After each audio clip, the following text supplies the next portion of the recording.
Les decía que como se trata de una segunda exposición sobre el pensamiento de Jorge Millas, voy a hacer una breve introducción sobre la forma en que planteé el primer trabajo y sobre ciertas conclusiones que sirven de base a lo que hoy día voy a exponer.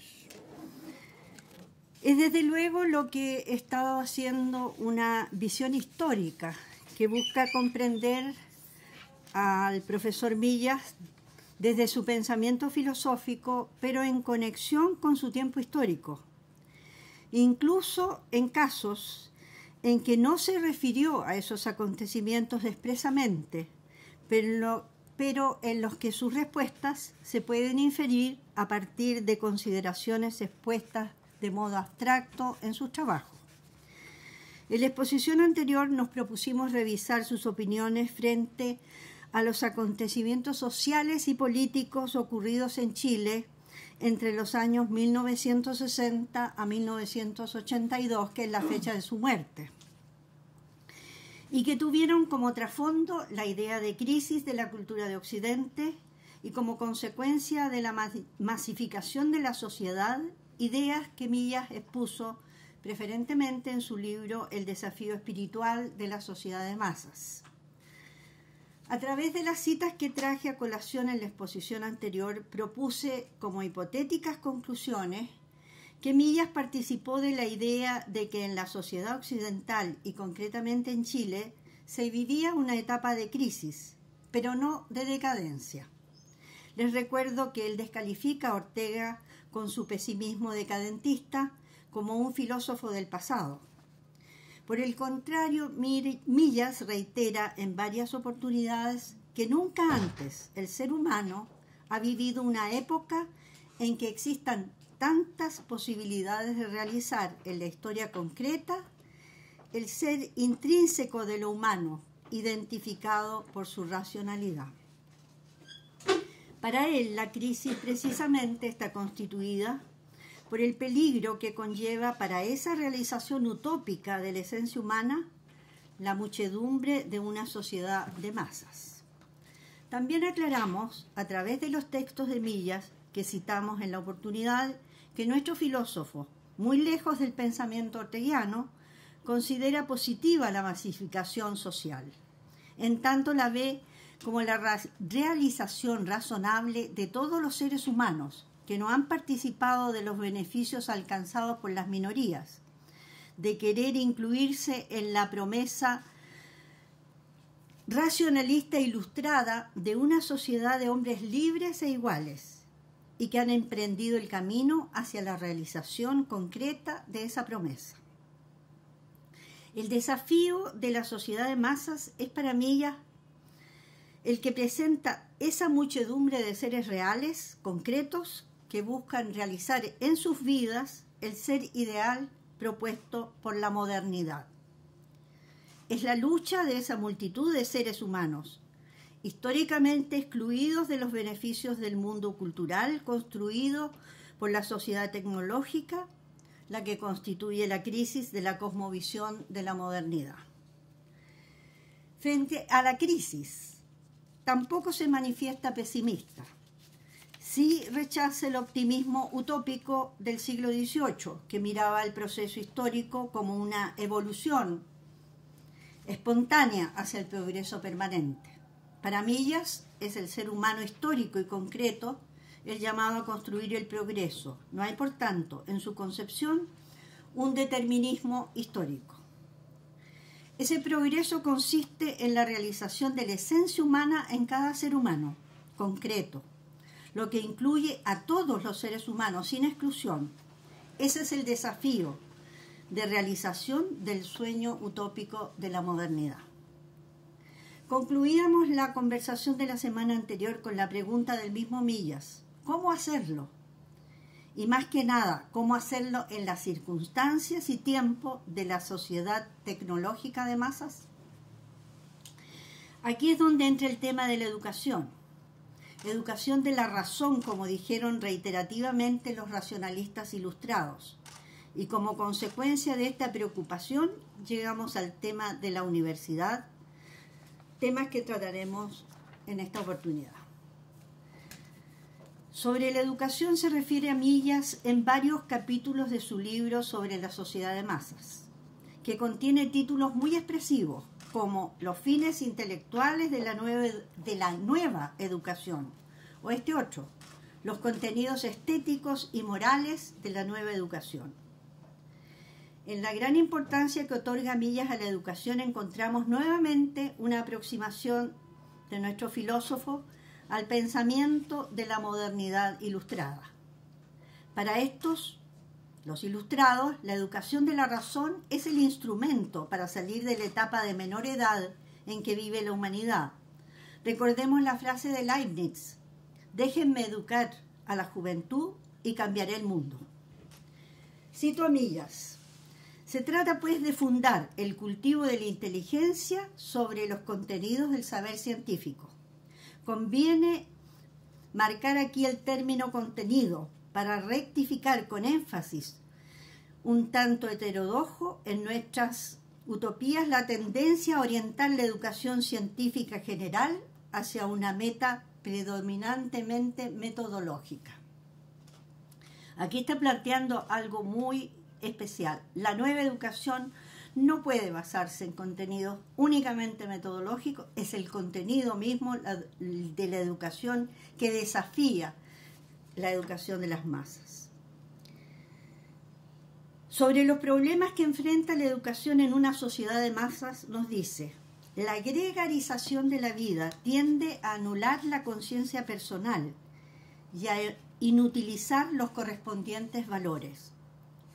Junto al obstáculo constituido por la fuerza de la sociedad sobre el ser individual, cito, trabaja el poder impersonalizador de la tecnología. Su dominio incontrastable sobre la vida, facilitándola y ensanchando por modo otrora increíble sus posibilidades, y su exigencia de atención al conocimiento y uso del mundo físico, tienden a desplazar la conciencia desde el sujeto hacia las cosas. Todo contribuye a sumergirnos en ellas y a hacernos dependientes de ellas, en desmedro de nuestra conciencia propiamente humana. Hay aquí en estas ideas algo bastante similar a lo que exponen Horkheimer y Adorno en la dialéctica de la Ilustración, cuando plantean el peso de la tecnología y del desarrollo científico-tecnológico en la distracción del centro de lo humano dentro del proyecto de la modernidad. Otro desafío que presenta la sociedad tecnológica de masas para la educación, dice Millas, es el embotamiento progresivo de la conciencia moral. Esta, la conciencia moral, buscando el concepto que usa Millas, consistiría en una especie de insensibilidad para percibir lo específicamente inmoral y actuar en consecuencia. No alude acá a contenidos específicos, sino una especie de abulia o cansancio que impide la actitud alerta y vital, que reacciona defensivamente de aquello que daña o respecto de aquello que daña el espíritu. En cuanto a los fines de la educación, Millas nos dice: la sociedad implica esencialmente una cierta forma de organización de las relaciones de la libertad y del poder. En toda sociedad, el individuo es libre de cierta manera concreta y no lo es en otras. En relación a esa dependencia del hombre en sociedad, plantea lo siguiente: la historia de la educación puede, en efecto, ser interpretada en lo esencial como la historia de los modos en que las diferentes sociedades han capacitado a sus miembros para el goce de las libertades y el uso del poder, que las creencias básicas y las condiciones materiales de la correspondiente sociedad hacen posible. Todo ideal educativo continúa, implica en este sentido una instrumentalización del ideal de convivencia como norma de obediencia y del mandar, al designio con que toda sociedad educa, a saber, la conciencia de la libertad y del poder. La realidad de una sociedad de masas condiciona y tensa los objetivos y las formas técnicas pedagógicas de una educación. Queda así definida la tarea de la educación en esta sociedad, la que es, cito nuevamente su texto, procurar a cada individuo y a la propia sociedad, que también necesita ser educada, esta conciencia del ser y del valor del humano en una cultura en donde el hombre ha pasado a ser la totalidad con que se cuenta y la fuente de todo poder y de toda decisión. En una sociedad de masa, la educación debe potenciar en cada persona la responsabilidad espiritual, que nuestro filósofo la define de algún modo como la capacidad de enfrentar de modo autónomo y libre a la sociedad, y a que el espíritu no se convierta en naturaleza, esto es, en automatismo irresponsable. Esta expresión tiene que ver con los fines propios de lo humano, que son aquellos datos a priori en la conciencia que forma al hombre de sí mismo, en definitiva, del valor de la condición humana. Ese es para Millas el nuevo humanismo, que nada tiene que ver con los tipos de humanismo culturales anteriores. En relación a este tema, algo importante en el planteamiento de Millas son los riesgos deshumanizadores de la sociedad de masas, y que consisten en que el abandono o la falta de éxito en el logro de ese objetivo primordial de la educación coloca a los seres humanos en grave riesgo de caer bajo el dominio de aquellos peligros propios de la sociedad, consistentes en la técnica, las ideologías o la vida primaria. Trata extensamente sobre la alienación del humano por influencia de estos tres factores.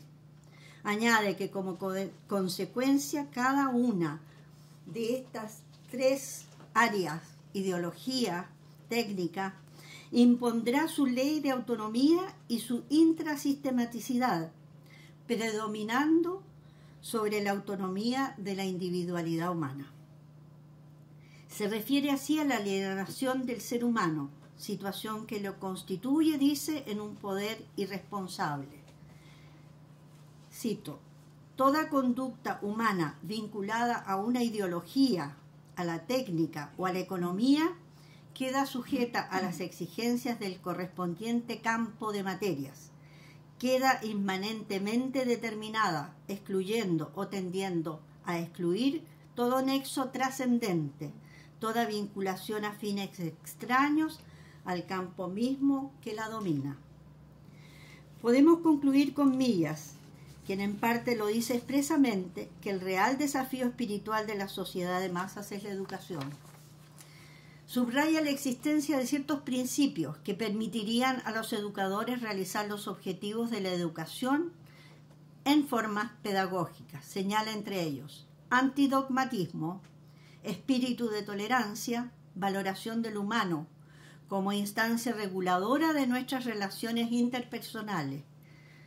Las humanidades, dice, estudiadas como expresión de la capacidad creativa del ser humano, son una de estas formas pedagógicas. Pasemos a la universidad en el pensamiento de Millas. Sus reflexiones sobre la educación se refieren, por supuesto, a todo el proceso educativo, pero nos dice, existe una etapa culminante del proceso tan indispensable como los anteriores. La universidad surge aquí como la base superior insustituible de la conquista del hombre para el hombre, en que el imperativo de la educación pone otra vez su énfasis. Su definición de la universidad no innova respecto de la tradicional definición medieval, alumnos y profesores, los que saben algo y los que van a aprender eso. Ni tampoco innova sobre su misión, juntar las inteligencias en una empresa comunitariamente organizada para la transmisión y el aquí hay un lapsus de máquina, del saber racional. Ocupa su interés la universidad integrada en una sociedad de masas y tecnificada, en la que su misión de transmitir la verdad por medio de la ciencia se ve dificultada por las circunstancias desfavorables creadas a la inteligencia y a los valores del conocimiento en este tipo de sociedad. Parte o expresiones de estos inconvenientes son la infiltración en el ámbito universitario de los prejuicios, dogmatismo, demagogia, manías burocráticas, superficialidad y gustos primarios. Cuando la universidad se encuentra en estas circunstancias, Millas la califica como el último bastión del humanismo. Los poderes negativos de la prensa, del mercantilismo y del mesianismo político, si triunfan, tendrán a su merced el porvenir de toda la cultura. En relación a cómo puede la universidad desempeñar su función esencial, esto es, de descubrimiento, producción y transmisión del conocimiento, del saber racional, en una sociedad de masas, señala que ella debe hacer esta tarea y funcionar conforme a su existencia, esto es, en relación con los tiempos y las circunstancias concretas, debiendo mantener, sí, la preeminencia de su tarea educativa. Dicha tarea consiste, según Millas, en ejercitar las almas jóvenes en su capacidad de discernimiento crítico y de comunicación racional junto a las virtudes de la humanidad.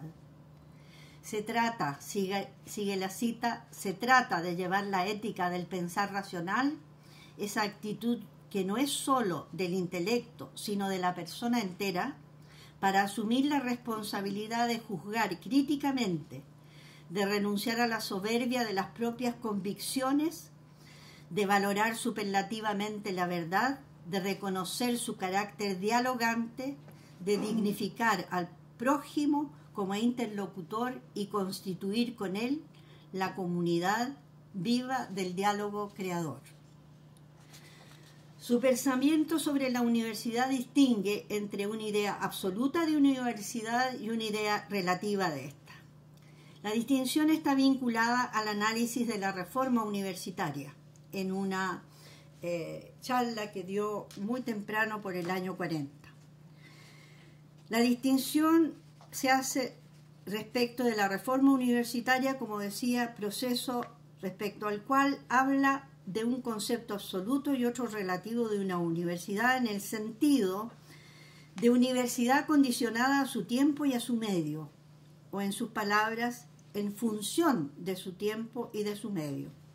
La idea absoluta de universidad corresponde a una determinación del concepto o esencia de universidad, que está determinada solamente por la índole de la cultura espiritual del ser humano en cuanto a tal. Es el concepto en abstracto de universidad. O sea que se trata de una institución que debe determinarse por el hecho de ser una institución espiritual del hombre civilizado. El concepto relativo de universidad es accidental y lo es en cuanto a la universidad, comprendida como concepto absoluto, lo es únicamente como función de la vida humana. En tanto mirada como concepto relativo, esta es mirada en función de la vida humana en tiempo y situación determinado. En este caso se corre el peligro, dice, de perder su esencia en la situación en que al adecuarse a las necesidades y características de su tiempo y de su medio, pierda rasgos inherentes a su esencia. ¿Qué rasgos no puede perder la universidad a riesgo de dejar de ser lo que por esencia debe ser? Esta pregunta se la hace Millas y la contesta diciendo que no puede dejar de ser una comunidad de maestros y discípulos destinada a la transmisión y al progreso del saber superior. Dice que la simpleza del concepto nos obliga a pensar el problema actual de la universidad a partir de sí misma, es decir, de su ser esencial. Este esfuerzo nos lleva a precisar, dice, que entendemos por el saber superior que ella está destinada a transmitir. ¿En qué consiste este saber superior? El saber superior es aquel que en cualquier época, surge como producto de las técnicas más elaboradas que ese tiempo dispone para la búsqueda, el discernimiento, la integración y la verificación del conocimiento humano. Quiero decir que a la universidad le corresponde la custodia de un tesoro, el mejor saber de su tiempo. Más adelante especifica que el conocimiento cambia dependiendo de los métodos y técnicas de descubrimiento y verificación de que dispone cada época, pero que se resume en la idea de que se trata del saber racional. Yendo al problema de la universidad contemporánea, Villa se plantea que la universidad, en su tarea de transmitir y producir el progreso del mejor saber de su tiempo, resulta comprometida con exigencias derivadas de su propio ser como universidad. Especifica que el saber superior implica 4 cosas. Primero, como contenido, la construcción de una imagen del mundo. Segundo, como valor inspirador, la verdad entendida como disciplina del entendimiento. En tercer lugar, como valor instrumental o condición mediatizadora para que sea posible aquella imagen del mundo regulada por el concepto de la verdad, la libertad de la investigación y de la expresión dentro de la universidad. Y en cuarto lugar, como método o técnica de la investigación y de la comunicación, la discusión racional.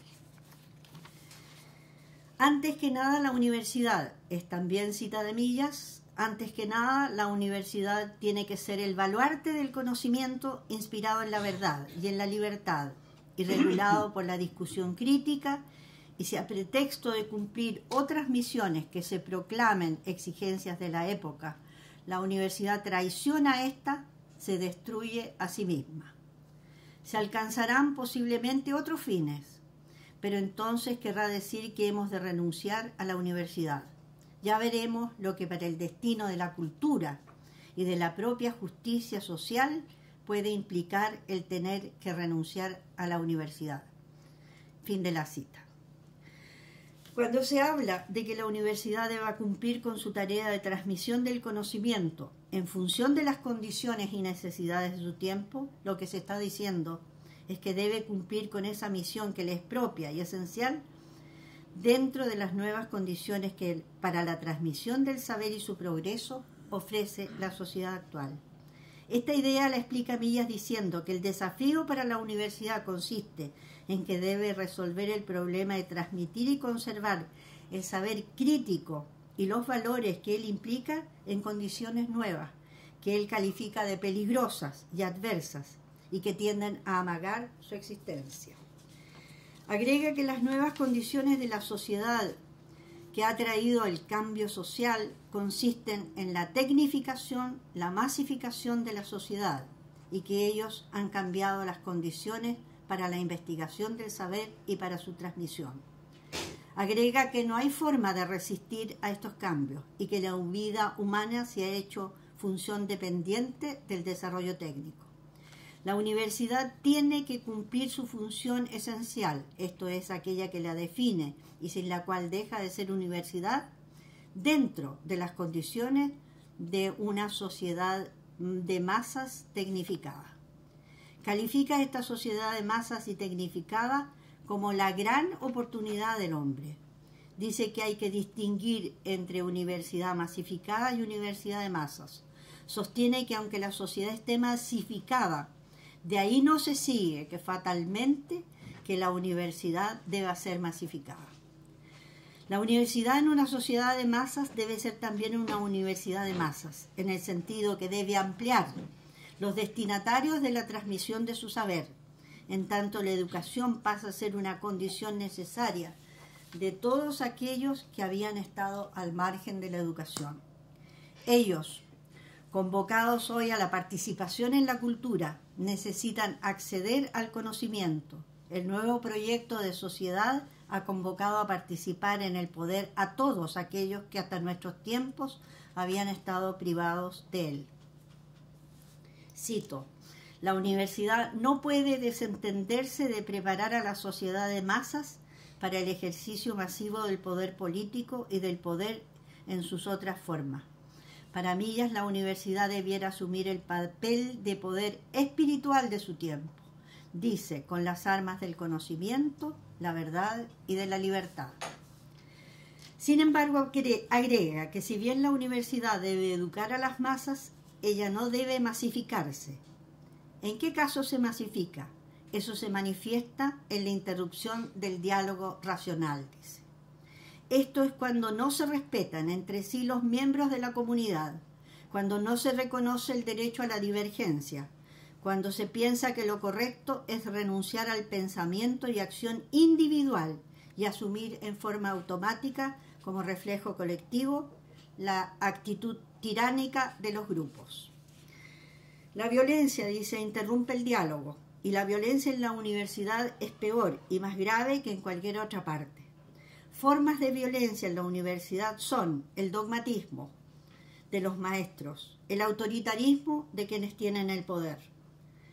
Recordemos que lo que hemos descrito hasta aquí a través de las citas de Millas es la idea de la universidad y sobre la educación, que de acuerdo a su visión de la sociedad de su época tenía Millas en los años 1961, cuando se publicó el libro sobre el cual hemos hecho referencia en varias oportunidades. Más adelante se inicia el proceso en el que en los años 1968 a 1973 y con posterioridad hasta 1982 se producen primero la reforma universitaria llevada adelante por los movimientos estudiantiles de ese periodo y a partir de 1973 con el inicio de la dictadura militar, la etapa de intervención de las universidades. En ambos periodos hay escritos de Millas que expresan sus ideas sobre la educación y la universidad.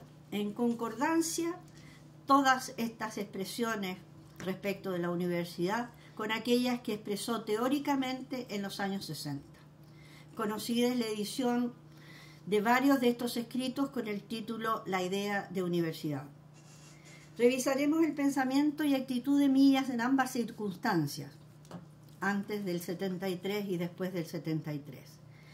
En la reunión anterior recordaba que la aparición del movimiento de reforma universitaria corresponde a una especie de reedición del planteamiento que dio origen en 1918 al Manifiesto Liminar de Córdoba, rebeldía juvenil y universitaria que se vio frustrada por los acontecimientos políticos de la época.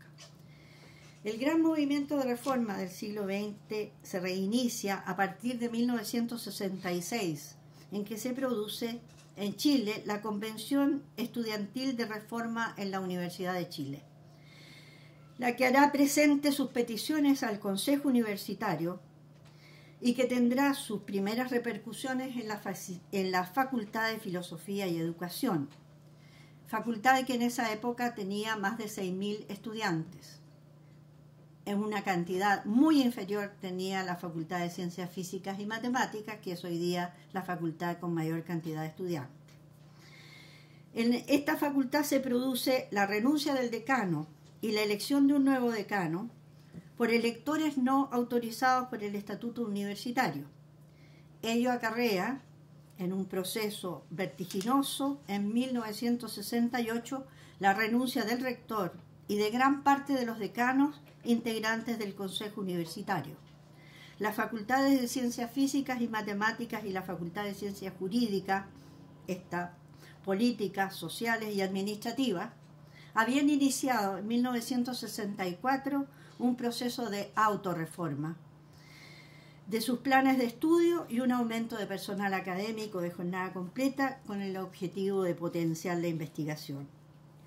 Como es conocido por todos, las peticiones a las que aludía anteriormente fueron incrementando con el desarrollo del movimiento liderado por la Democracia Cristiana Universitaria, partido que estaba en el poder de la República y que controlaba la FECH.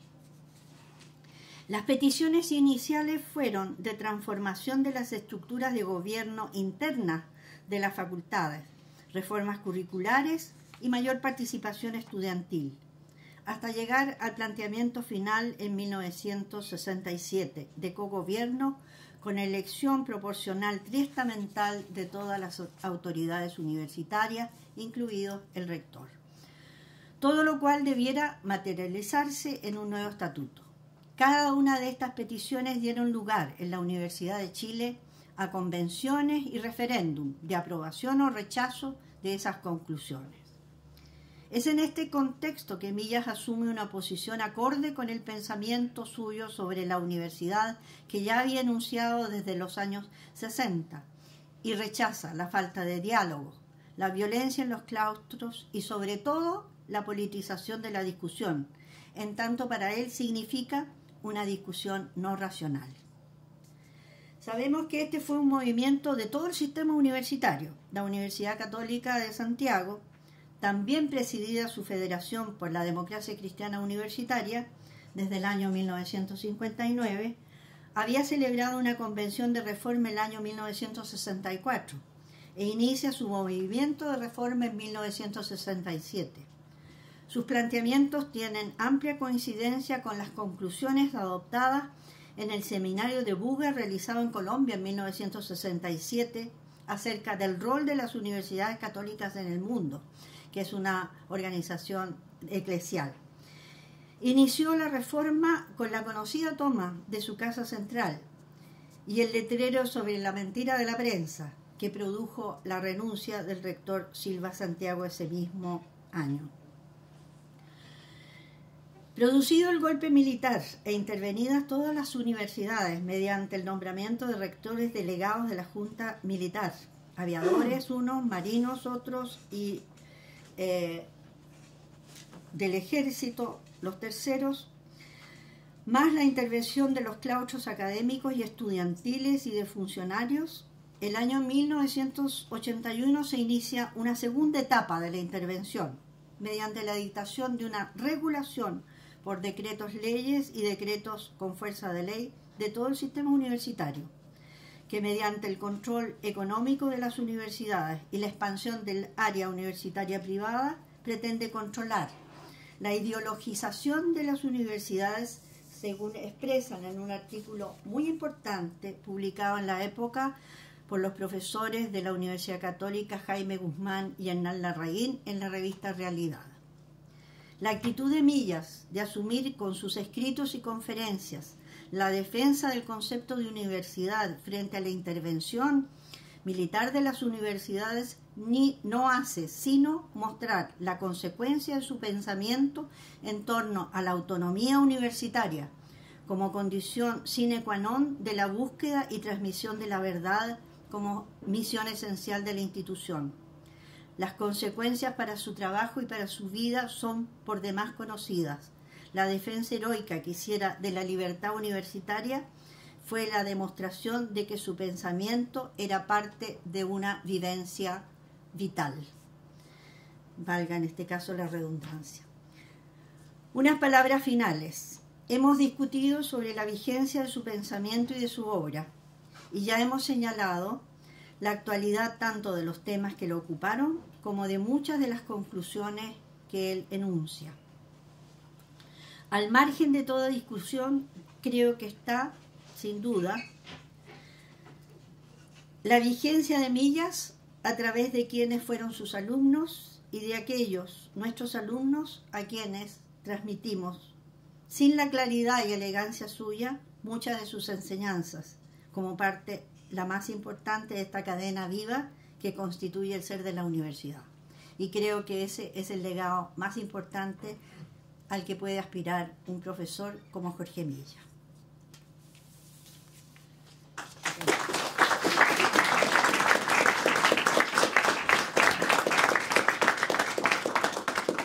Ofrezco la palabra para comentarios, preguntas, que veré si puedo contestar, y cualquier otra cosa. Si alguien dijera, cuando Millas escribió estos pensamientos respecto de cómo ver a la universidad como la combinación del proceso de educación de la razón, la manera en la cual las masas podían también acceder a los ideales propuestos Sí. Más que podía. Bueno, claro, que era posible, que este era el camino. Y si alguien dijera, en la época de Millas, la dimensión formal de la educación, en realidad tenía la competencia de la dimensión formativa del hogar, de la casa de origen, en fin, la familia, y un poquito la calle, la radio, la revista, las cosas que uno ve cuando sale. Pero hoy en día la situación es radicalmente diferente, porque el impacto formativo de esta tercera dimensión, la calle entendida en el sentido más amplio, incluida la calle digital, internet, los medios. ¿Revolución? Creo que no. Claro. Si alguien dijera, el escenario nuestro es totalmente distinto, porque lo que se puede esperar de la parte institucional de la educación es muchísimo menos, porque la competencia es horrorosa, la familia está muy desaliñada y la calle tiene una riqueza, una variedad, un vigor que las instituciones educacionales formales no tienen ninguna chance de competir. Así que el pensamiento no tiene la actualidad que tú proponías, porque cambió la historia, justamente por la historia. Yo creo que, o sea, si entiendo bien lo que tú acabas de decir sobre la calle, entiendo toda la información que puede llegar a través de la técnica. Estoy pensando en los teléfonos, la dependencia de la juventud de los teléfonos, la cantidad de información. Eso debe ser algo que ganó el fútbol, ¿no? Se me ocurre. El inicio de la campaña de Usando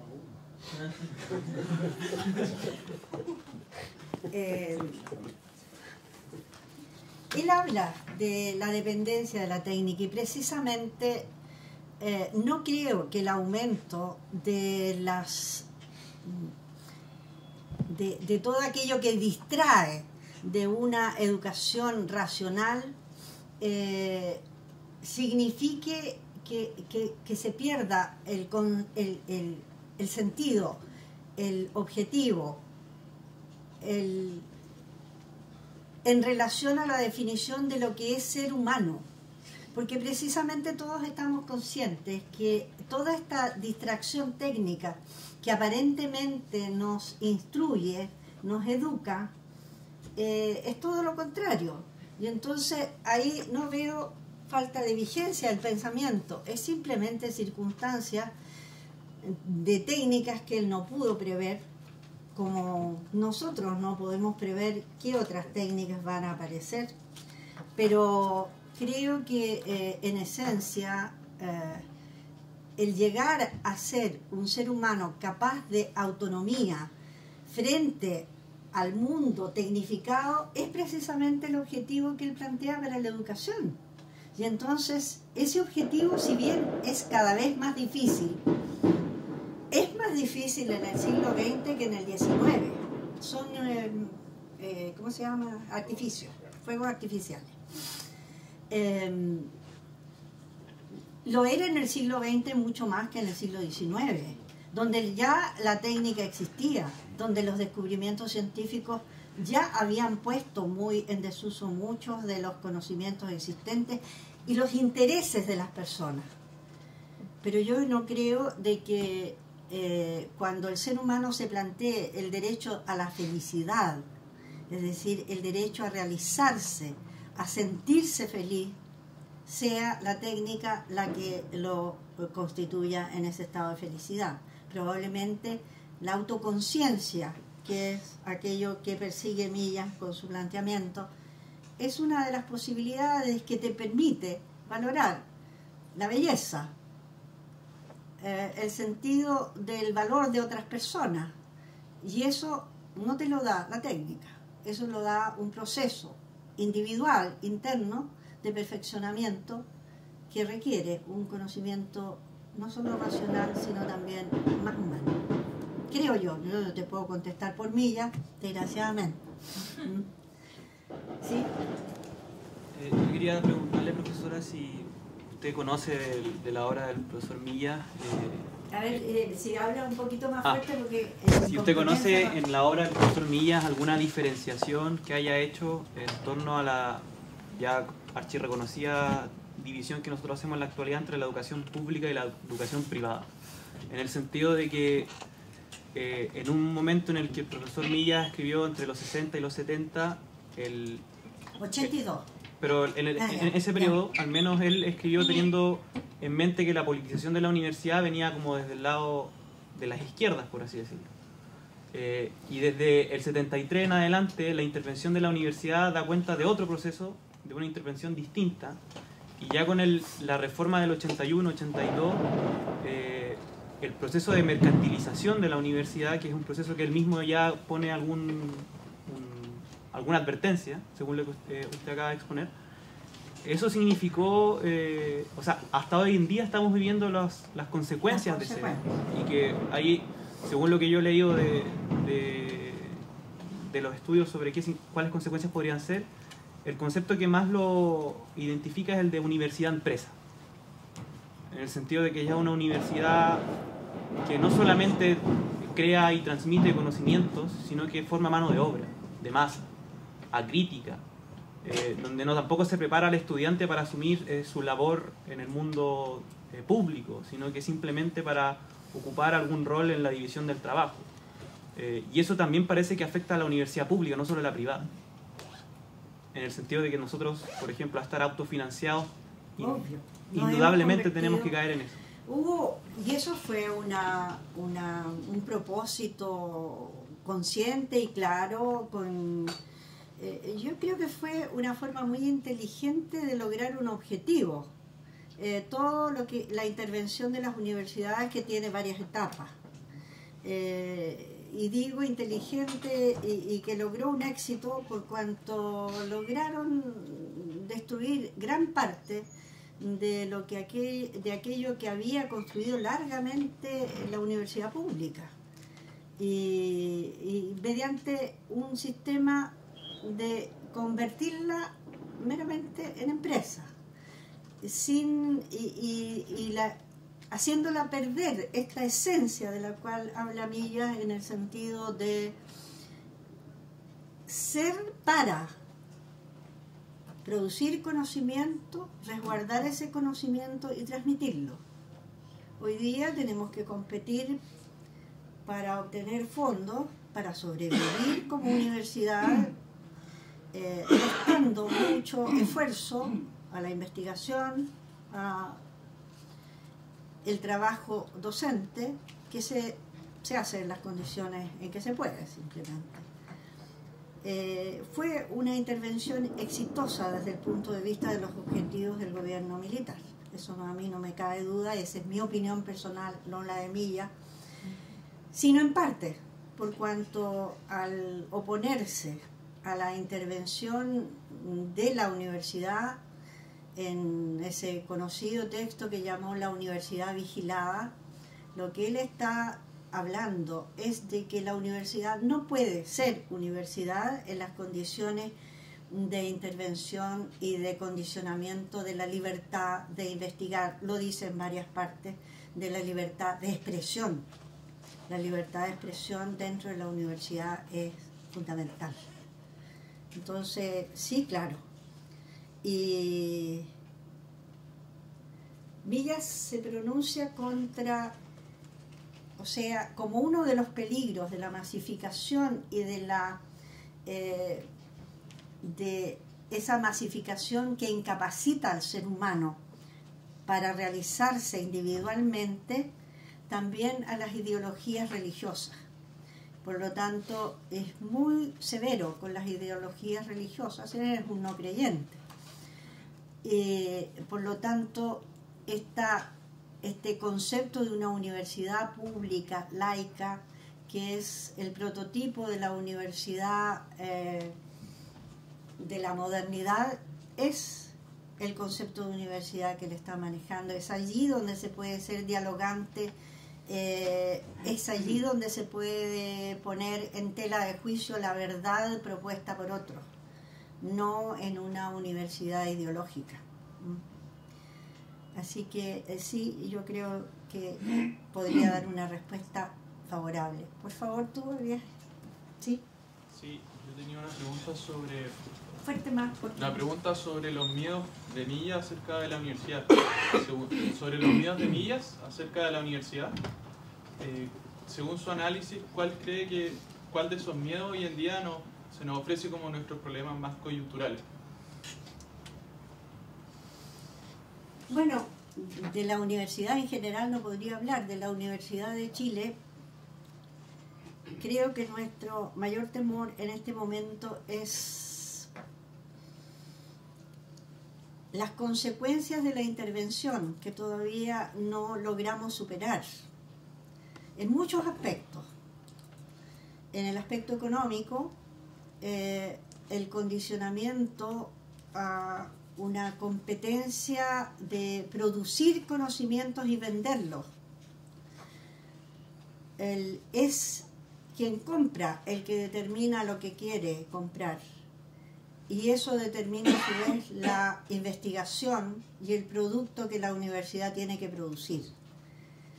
La universidad está llamada a pensar en una proyección de mucho tiempo, 20, 30 años hacia adelante.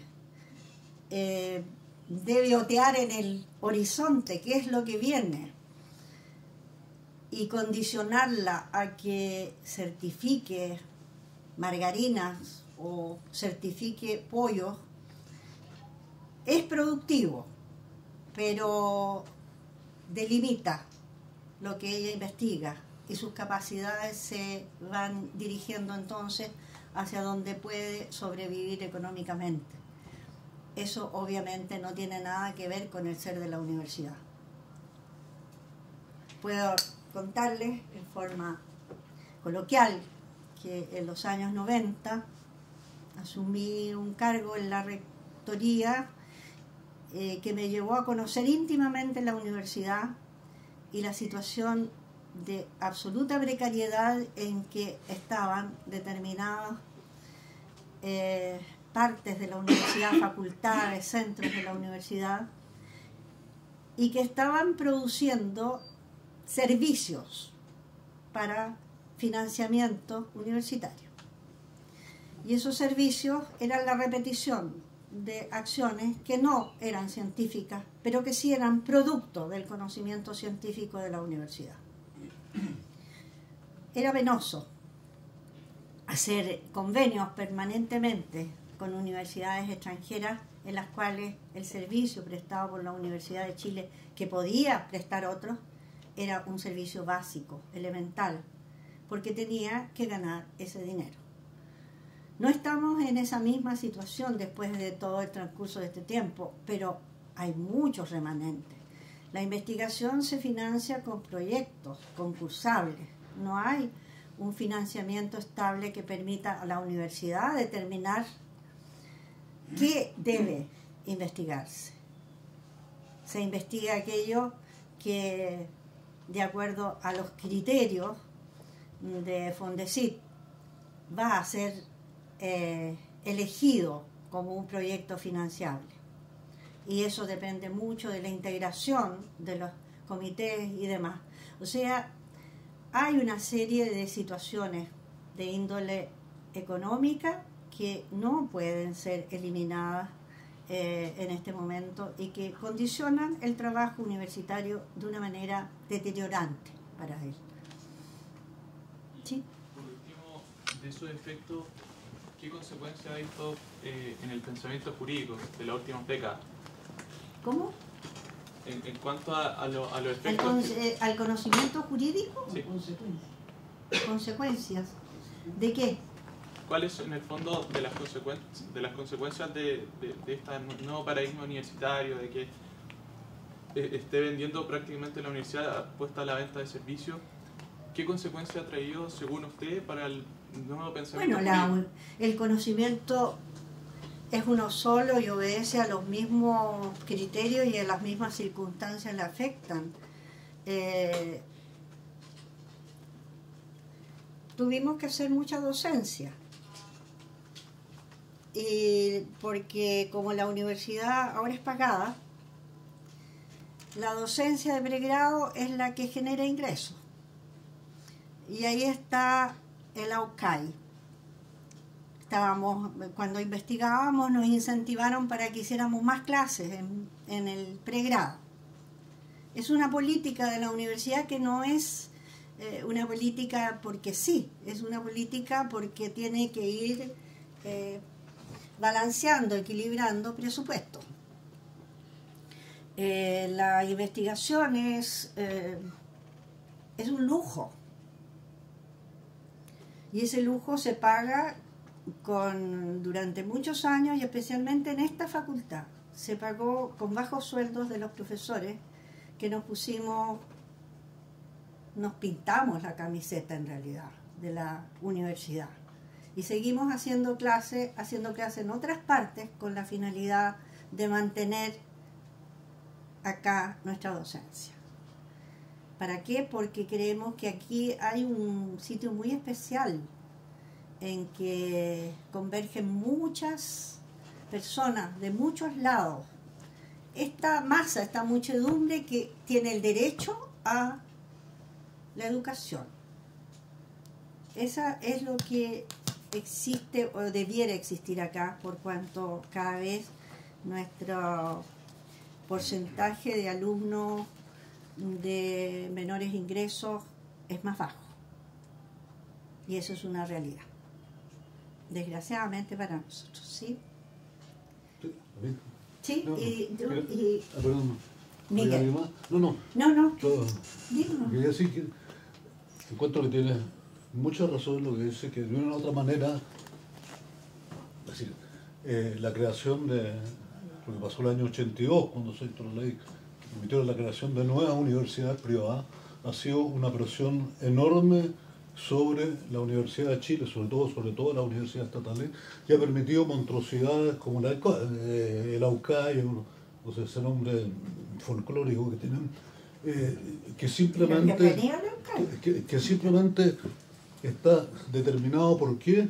Por presionar a la gente a competir con las universidades privadas en el pregrado. Y aquí quiero decir dos cosas. Primero, el espíritu de todo lo que tú has expuesto sobre Jorge Milla, donde está más cercano es sin duda en las universidades estatales. Eso parece que no hay ninguna duda, es donde se trata de perseguir más una finalidad como a la que él llama. Yo creo que en este momento hay cada vez más conciencia que tenemos en este momento tres tipos de universidades, yo diría en Chile, sí, yo diría las universidades estatales, enseguida las privadas que están con fin de lucro, que son empresas, y hay otras que no están por ganar plata, pero están por vender algo. La Universidad Católica está por vender una visión de la vida que todos sabemos cuál es. Y hay otras, y está toda la colección de la Universidad Católica, entiendo que una evangélica, están por vender un mensaje. No hay ninguna universidad privada en este momento, tal vez la Diego Portales sea una candidata a transformarse en una universidad privada válida con ideales semejantes a los que tenemos nosotros. Pero creo que si es vigente el pensamiento de Jorge Milla es justamente en el sentido que las universidades estatales son las que más se aproximan a ese ideal. Y quería, para terminar, decirte otra cosa. Efectivamente, la presión de la universidad privada ha llevado y la irrupción del mercado ha llevado a que lo que se venda es lo que se hace. Y los que somos académicos hemos sido víctimas de eso. Y CONICYT es el más claro ejemplo, y yo lo lamento en este momento porque CONICYT, en vez de ser manejado por académicos, que son los que hacen la investigación, lo siento que estoy en la facultad, usted es manejada por abogados. Es manejada por abogados y es el desastre, el peor desastre que ha conocido CONICYT en su historia. En este momento el presidente de CONICYT, por una artimaña, un artificio de la ley que fue dictada en no sé qué parte, el presidente de CONICYT no manda, Mario Puig no manda y no tiene ningún poder de decisión. Y el director ejecutivo, que también es de Bochef, está totalmente empelotado porque no sabe qué hacer. CONICYT es un desastre y en eso ustedes son los responsables. La lucha de ciencia física y matemáticas contra CONICYT es muy fuerte. Federico. Sí, En realidad, si uno echa de menos reflexiones de Jorge Millas sobre este fenómeno de las universidades privadas, porque realmente este fenómeno surgía en ese momento, estamos hablando del año 82, bueno, ese es el momento en el cual él ya ha renunciado a la Universidad Austral. Pero eso no significa que no haya tenido una experiencia que yo creo muy importante en la Universidad Austral, que es sobre lo cual yo puedo hablar más que sobre la Universidad de Chile, ya porque la abandoné hace tanto tiempo. Pero en el caso de la Universidad Austral es importante tener en cuenta que, bueno, una breve historia de la Universidad Austral, en dos líneas en el fondo. La Universidad Austral surge en 1954 porque parte de las llamadas fuerzas vivas de Valdivia no quieren que las temporadas de verano de la Universidad de Chile se conviertan en una sede de la Universidad de Chile allá, con todo lo que eso significaba. En el tiempo de las sedes de la universidad que se estaba extendiendo. Y la demanda cultural en Valdivia era mayor que en otras ciudades de provincia, y por lo tanto existía esto que muchos pensaron que era un riesgo.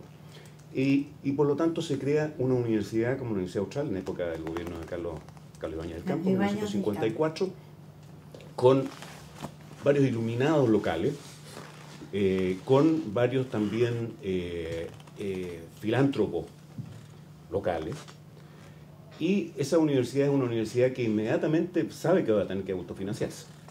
Ahora, ¿cómo lo hace? Bueno, poniendo un énfasis fundamental en lo que en Alemania sería parte de un instituto de altos estudios tecnológicos, no de una universidad.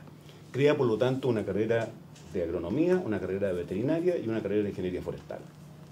Extraordinariamente buena, no solamente para cumplir con el propósito de servir al sur en términos, digamos, de estas áreas fundamentales, sino que también en términos de llevar a cabo bastante investigación en el tiempo que sobraba, digamos, de estar preocupado con la producción forestal o con la producción animal o en la inseminación artificial, en fin, o lo que fuera, porque también tenían que hacerlo en ese momento.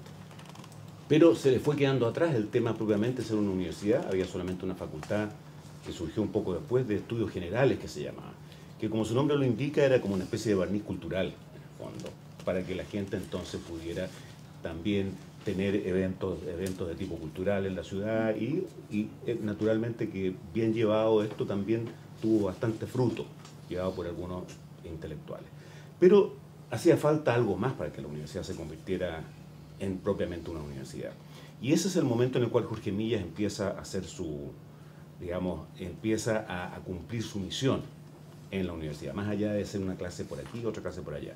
Es el momento en el cual se crea, en mi opinión, la facultad, es decir, son dos momentos en realidad, la facultad de Ciencias Físicas, la facultad de Ciencias, la facultad de Filosofía y Ciencias Sociales, de la cual él es decano, y se crea también una facultad de pedagogía. No, eso es, yo diría, 1973. Ya. 73, 72, sí, 73. Empezó a ir para allá. Está justamente en el momento crítico, en el momento ya en época de William Thayer, se genera esta Lo que pasa es que la Universidad de Valdivia es una de las universidades tradicionales, igual que la de Concepción. Cuando hablamos de las privadas, no hablamos de las 5 universidades existentes al 73. En lo específico de Valdivia... La Santa María también. Valdivia casi, es decir, Concepción casi nació, digamos, como Atenea de la mente de su padre, digamos. Nació muy armada. La Universidad Austral no nació tan armada, en verdad. Sí, tiene un nacimiento distinto. Era un nacimiento distinto y por lo tanto bastante más pobre en materia. Bueno, la historia, hagamos un paréntesis, entonces la historia de toda esta creación de esta Facultad de Filosofía y Ciencias Sociales es todo un experimento que tiene una breve época de normalidad, muy pequeña, un año tal vez, una cosa así, y después entonces se nos viene encima todo. Y al venirse encima todo, entonces, bueno, ¿qué va a hacer la universidad? ¿Quién va a financiar a estas cosas que son tan distintas, digamos? Además, a la universidad se la obliga a absorber todas las pedagogías básicas para poder eliminar estos focos que son las escuelas normales, digamos. Entonces, mejor traerlas adentro y ponerlas más claramente bajo una disciplina. Y naturalmente Jorge Millas tiene que empezar a lidiar como director de estudio. Una de las cosas que tiene que tratar de mantener viva en la Universidad Austral es esta posibilidad de hacer ciencias, digamos, de distinto tipo, ciencias de distinto tipo, de hacer investigación, y también la posibilidad de hacer filosofía, no menor en todo esto, mantenerla viva en una estructura y en una filosofía de la universidad a la cual todo eso le repugna. Y salvo el primer momento del primer rector delegado, que es un personaje muy especial, ya el resto del tiempo es una lucha absolutamente perdida, y que el resto de las facultades, como la Facultad de Medicina, que también ingresa, que se llama Medicina Humana, cuando empieza, porque la verdadera Facultad de Medicina Veterinaria, Facultad de Medicina de la Medicina Veterinaria, entonces no se podía decir la Facultad de Medicina nomás, entonces Facultad de Medicina Humana, para distinguirla. Y probablemente ¿Cuántos rectores delegados tuvieron en Valdivia? ¿Cuántos? 3 rectores delegados.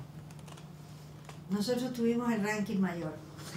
Era un castigo para los generales ser designado rector de la Universidad de Chile porque sabía que no duraban más de un año.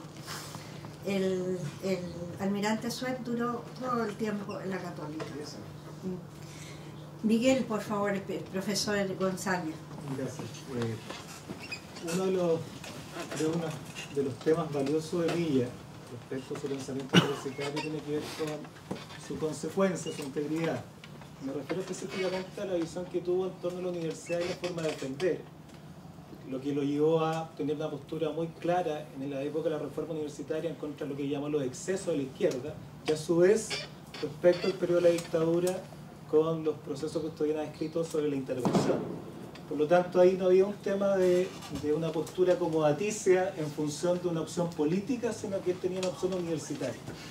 Y como usted señaló en la presentación, en la conferencia, la importancia de preservar el diálogo racional era algo clave para preservar la convivencia universitaria.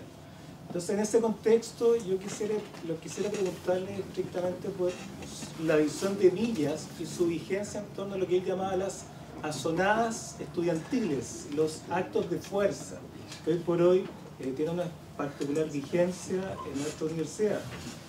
A juicio suyo, ¿qué tan vigente es el pensamiento de Millas en esta materia? Y si a su juicio cree que es necesario recobrar esa forma de entender la universidad para efecto de preservar no solamente nuestra convivencia, sino que nuestro sentido institucional, específicamente la Facultad de Derecho de la Universidad de Chile.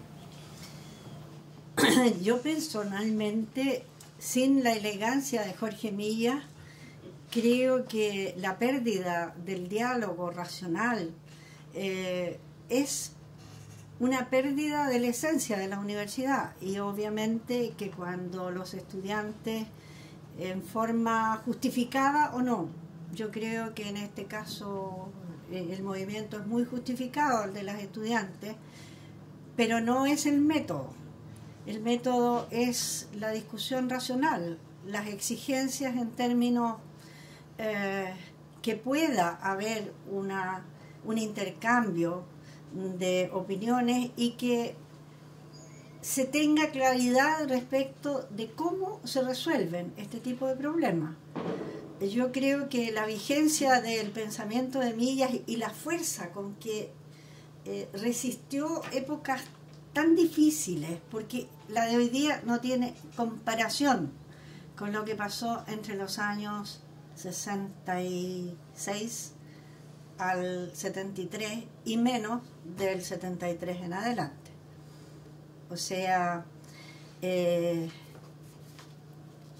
hoy día no seamos capaces, estudiantes y profesores, de tener un diálogo racional y una convivencia respetuosa y armónica, a mí me parece una negación del concepto de universidad por parte y parte. Para los que vivimos las épocas anteriores, aquí dentro, porque yo no estuve en ninguna otra parte, esta es una época que no se justifican este tipo de actitudes. Creo que al nivel de privilegio que tenemos acá adentro, de acceder a la educación universitaria, esos privilegios conllevan también mayores obligaciones. Y una de esas obligaciones es obligarse a lograr un diálogo racional con todos y llegar a una convivencia armónica. En estas condiciones no se puede enseñar y no se puede aprender. Se está perdiendo el tiempo y la vida de los académicos, y también están perdiendo ellos la oportunidad de que en esta universidad que tratamos de ser la mejor y que ya no lo somos en parte, el esfuerzo que hacemos se pierde. Eso lo tengo clarísimo. No tengo la estética lingüística de Millas para hacer los discursos como lo hacía él, pero es obvio que es lo mismo. ¿Hay alguna otra observación o pregunta? Sí, por favor. Sí, profesora, relacionado un poco con lo que estaba hablando recién, me pregunto qué importancia le dará la universidad o le tendrá que dar la universidad a las clases de ética, ¿no es cierto?, para salir tal vez de esta crisis de la que hablaba Milla, que tal vez estemos vigentes con lo que usted hablaba. Yo a principio de año me tocó hablar con una alumna de 4º año de esta carrera que decía que ramos como filosofía moral, no eran relevantes porque no eran prerequisitos para otro ramo. Y eso lo encontraba gravísimo, sobre todo una alumna de 4º año. A mí me parece que esa opinión de esa alumna es producto más bien que de un problema curricular de la universidad, de una mentalidad economicista que se ha instalado no en la universidad, porque aquí hacemos lo posible por no centrar en lo económico, que es muy importante para la vida de las personas, pero no es lo esencial. Yo creo que esa mentalidad no es propia de la universidad, pero sí la traen los estudiantes. Cuando tenemos aquí la escuela paralela, entre los que al entrar preguntan con qué profesores es más fácil ir, y hay algunos que preguntan cuáles son los buenos profesores. Esas son dos mentalidades, y esa mentalidad no la vas a cambiar con cursos de ética. Yo creo que precisamente otra, y lo mencionó el profesor González, la consecuencia de un profesor como Milla es más que un curso. Para todos nosotros, ahí está Jorge Streeter, que va a hablar sobre Jorge Milla la próxima vez, que lo conocimos, tú, Federico también lo conoció, Fernando. El impacto en nuestras vidas de Jorge Milla es el impacto de una consecuencia que lo llevó al heroísmo, a un hombre que era un hombre quitado de bulla, tímido. Cuando uno le hacía una pregunta y lo miraba con admiración, pues yo lo miraba con admiración, él se cohibía. No era un profesor de grandes discursos, tenía un lenguaje bellísimo, pero con una voz pequeña y permanentemente con esta actitud enseñaba. Y el ser, y mirando la caja de fósforo y el cigarrillo, en esa época fumaban los profesores en la sala. Pero se transformó en un monstruo, de un símbolo de lo que puede ser la entereza moral. Murió realmente en condiciones terribles como ser humano, en homenaje a él, no como cosa que no debiera contarse. Murió prácticamente asistido por sus exalumnos, porque lo echaron de todas las universidades como represalia a su pensamiento. No tenía detrás armas, no tenía multitudes de gente que lo siguieran, no se podía tomar nada.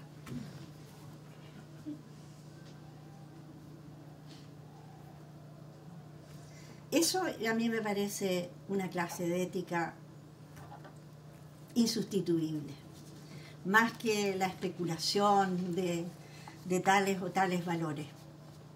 Ahora, eso no quita de que Nosotros tuvimos filosofía, un año de filosofía. Después de estudiar Derecho, en cuarto año estaba filosofía. Y era un curso masivo. A mí no me tomaron nunca asistencia en filosofía y no dejé de ir nunca. Y lo perseguí en todos los cursos que daba en las temporadas de verano. Le contaba al profesor Ristal el otro día de que tuve un curso sobre existencialismo que hasta el día de hoy no se me olvida. En una escuela de verano, en la Universidad Técnica del Estado era en esa época.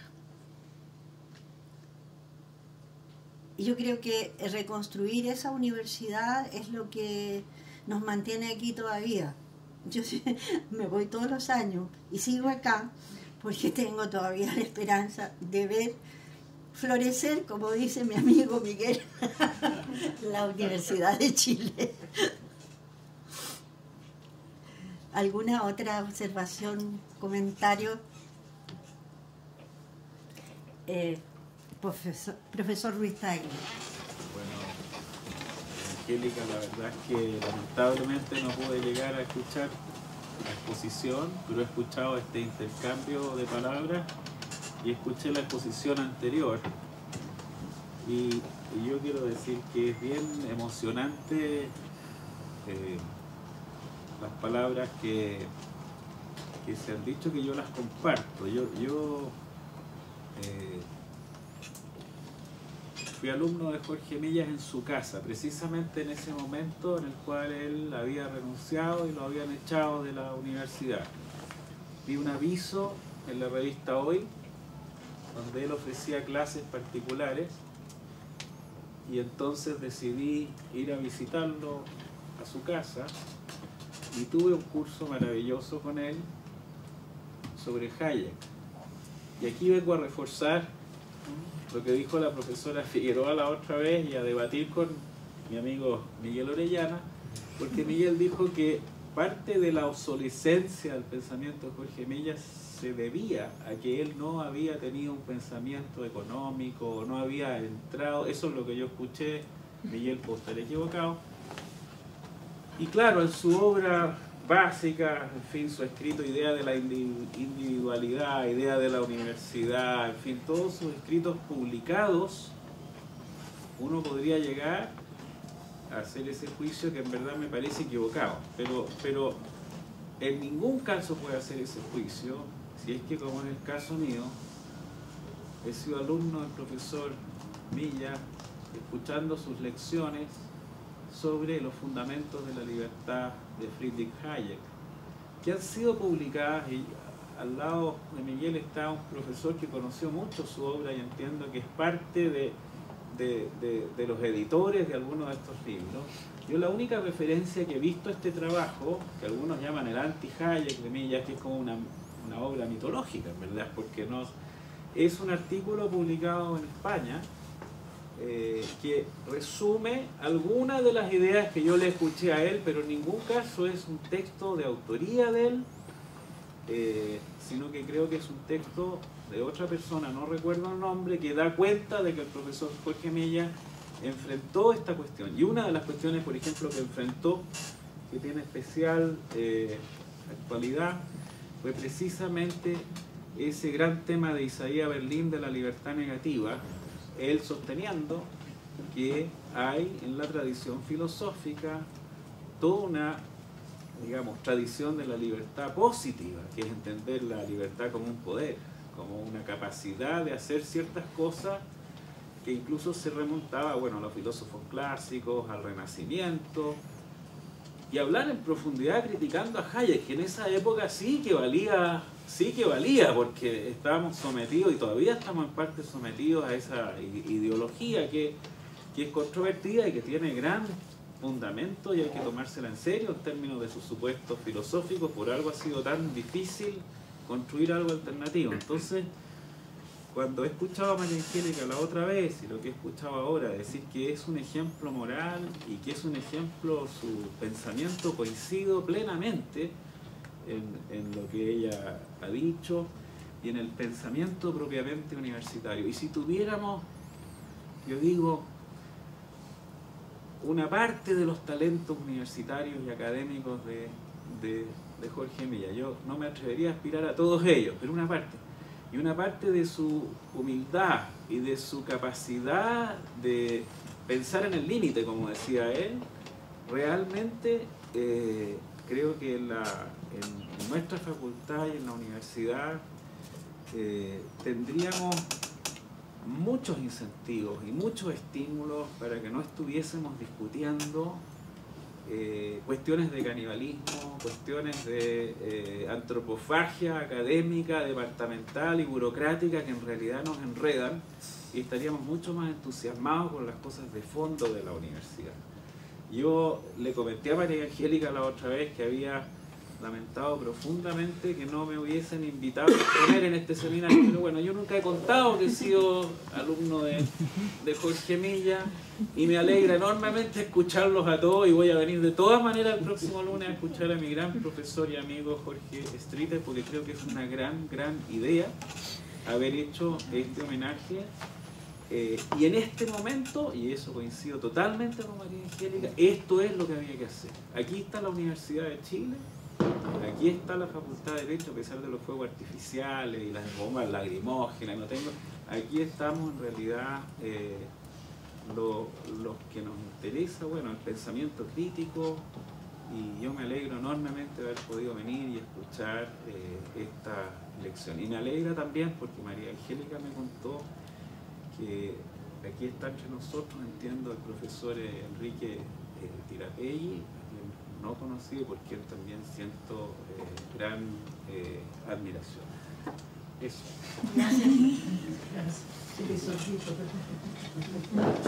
¿Hay alguna otra observación o pregunta? Daríamos por concluido esto, don Francisco. Y con eso quedan todos invitados para el próximo lunes a la charla del profesor Jorge Streeter. Desde luego, ¿sobre qué va a ser la...? No lo someteremos a esa tortura. ¿Sobre qué es la próxima charla, Jorge? A mí me han pedido que no voy a llamarla ni charla ni conferencia, que esté en dos conversaciones. La primera de ellas es sobre lo que yo entiendo que es el pensamiento de Jorge Milla acerca de la idea de la dignidad humana y su operatividad. Y en la segunda charla quiero tomar de eso y volver a aquello que estuvo mencionando Enrique y Fernando acerca de algunas cosas de puro derecho que surgen del tema de Milla, especialmente porque siendo yo esa persona que siento por él un afecto profundo y me emociono nada más que de hablar con él como ahora, que discrepo absolutamente de él en cuanto a que el derecho sea un conjunto de normas. Y creo que eso da mucho tema para establecer una manera que no nos quedemos en el pensamiento de don Jorge como algo que fue, sino que de llevarlo andando hacia adelante. Bueno.